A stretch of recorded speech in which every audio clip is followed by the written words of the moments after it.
I have a question for white people. Question mark. Absolutely, it's embarrassing and shameful.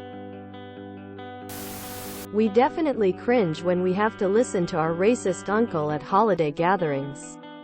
If it's in public in front of said person of color, I make a point to showcase my distaste for the racist remark. We can't choose our family, but I sure as hell can choose to stop spending time with them. Musical note: racist jokes may be uncouth, but we laugh because they're based on truth. Musical note: Avenue Q. Lighthearted race-related remarks are fine. My wife is Middle Eastern. Most of my coworkers are Asian and Latino. We joke about food, how our mothers are all crazy but in completely different ways. When it becomes hateful, the room turns silent. You can feel the difference. That's when the cringe hits. I think it's important to understand there are different cultures and be allowed to talk about it and joke around. But always remember, everyone is human and equal. Yes, the Ninja Turtles clearly told us racism is wrong. Are they meaning to tell us that all 4 turtles agreed on something other than pizza and they are the wrong about it? Yeah, sure pal. It's truly terrible, and most of the time I can't keep my mouth shut. It's led to some problems. Fuck yes, I and everyone I know cringe, and I make it a point to make that person feel shame and embarrassment. No one should stand for racism to any degree, whether you know the person or not. Fuck politeness. Speak up. Yeah, it's pretty cringe, especially when it's someone you never think he would say something like this. Yep. My dad is racist and it pisses me off every time. I tend to get more angry than cringe. We had a very young white kid at my work casually drop the N-word like it was no big deal. At work. Says that word wasn't offensive in his house. Of white people. I'm white. HR was definitely involved. But I think it's almost comical how everyone collectively in the room told that kid, "Not cool, bro." All it takes is one ass beating to teach a good lesson. Or so I'd like to think. When I hear a white person saying something racist, my usual response is to call them an ignorant moron. Yes, I cringe. If I feel safe, I'll say something to them. At this point in my life, I have a lot less FCKS to give. Cringy. For sure. Hate it when the jokes come out, in humor, with the assumption that everyone listening is also a racist posse. Whenever anybody of any skin color is racist to any race, I cringe. Yes, we cringe at the ignorance. I remember as a kid I'd cringe at my grandma when she would get racist.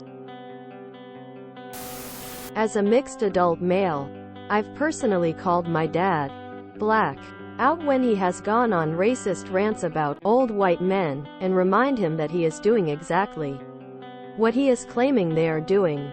I also have a wife who happens to be white. I've only have other black people tell me that it's wrong and I'm killing our race, or that I'm a race traitor, and it honestly hurt because I see love as love and I grew up small racist town in southeast Michigan for a period of time around lots of racist white people who told me I didn't belong simply because of the color of my skin.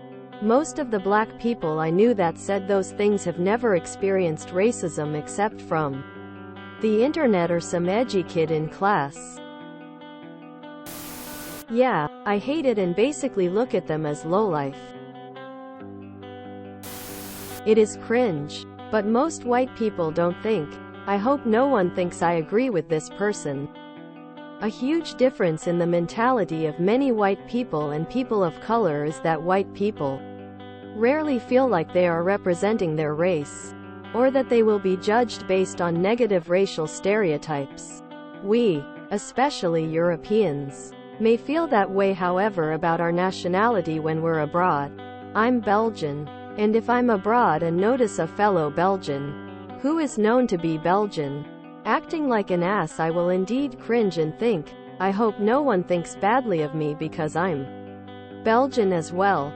However, I will never think that way simply because the other person is white.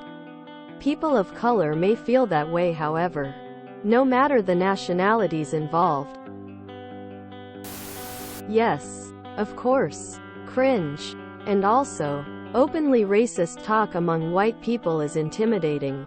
They aren't just saying it, they're testing me out to see if I'm one of them and therefore deserving of their respect. Don't get me wrong, I don't want their approval, but it creates a dynamic where I am forced into a defensive posture. Obviously they should be defensive for holding such abhorrent beliefs, but by aggressively announcing their views, the listener's response becomes the target of evaluation and criticism, and I think that's at least subconsciously intentional on their part. Don't apologize. Be proud of your racism, and put people on the defensive for not being racist like me. It's that whole, the best defense is an aggressive offense thing. It's basically recruitment. They're positive they're right, and they're looking for fellow believers. It's abundantly clear that any objections I might raise will make no difference. They are the clear-eyed ones. They are not seeking my approval, and they're simply evaluating me for matching views. And if I do object, it simply means that I failed their social litmus test, further feeding into their aggrievement. I feel disgusted because of obviously reasons. It's crazy too when because you're also white they assume you're going to agree, side with them. Like, nah buddy, you're on your own here. There's a lot of secondhand embarrassment, but mostly I feel confusion. We have technology. You can research anything your heart desires.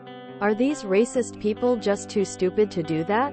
Back before information was readily available, it made sense to just follow whatever some dickhead or your parents said.